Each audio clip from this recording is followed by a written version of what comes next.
જો 100% મને વિશ્વાસ છે સૌરાષ્ટ્ર અને ગુજરાત અને તમામ દેશની પ્રજા ઉપર કે હવે પ્રજા તાઈમાન પોકારી ગઈ છે।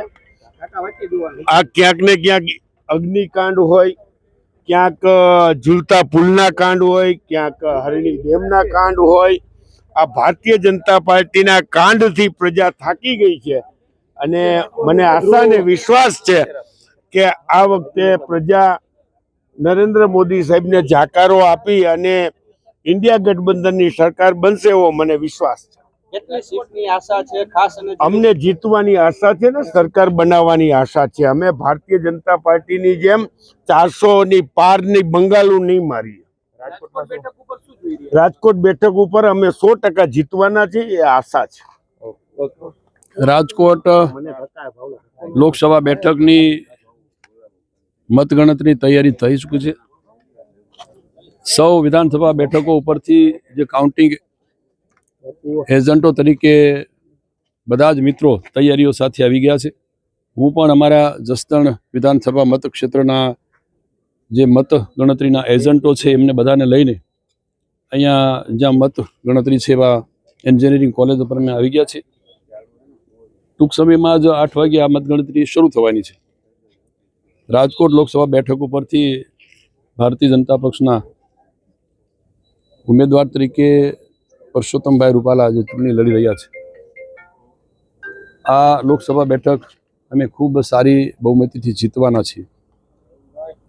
સાથે સાથે ગુજરાત રાજ્યની અંદર જે રીતે ભારતીય જનતા પક્ષનો માહોલ છે એ જોતા આ 25 બેઠકો અને એક બેઠક બી નરીફ એટલે 26 બેઠકો ભારતીય જનતા પક્ષ જીતશે એમાં કોઈ શંકા નથી।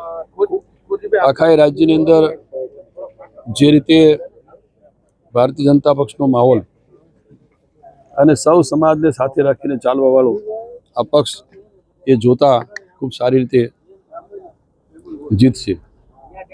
રાજકોટ અને સૌરાષ્ટ્રમાં એકાદ બે એવા બનાવો જે દુઃખદ ઘટનાઓ બનેલી સ્વાભાવિક છે કે સૌ કોઈને હૃદયને દુઃખ થાય, પણ જે કંઈ કરુણાંતિકા બની છે એ રાજ્ય સરકારના માનનીય મુખ્યમંત્રી આદરણીય ભૂપેન્દ્રભાઈ પટેલ અને સરકાર ખૂબ ગંભીરતાથી આવા બનાવોને લીધા છે અને એ બનાવને ખૂબ સારી રીતે ન્યાય મળે એ માટેના પણ રાજ્ય સરકારના પ્રયત્નો।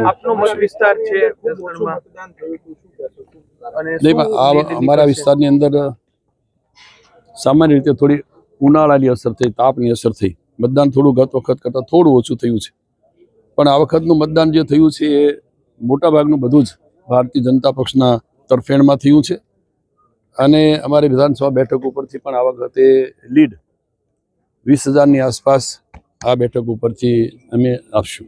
કુરજીભાઈ, વિજયભાઈનું નિવેદન સામે આવ્યું છે કે મંત્રીમંડળનું વિસ્તરણ થઈ શકે તેમ। સોરી, એ હવે હાઈકમાન્ડનો વિષય છે એટલે એ આજે નહીં કહ્યું।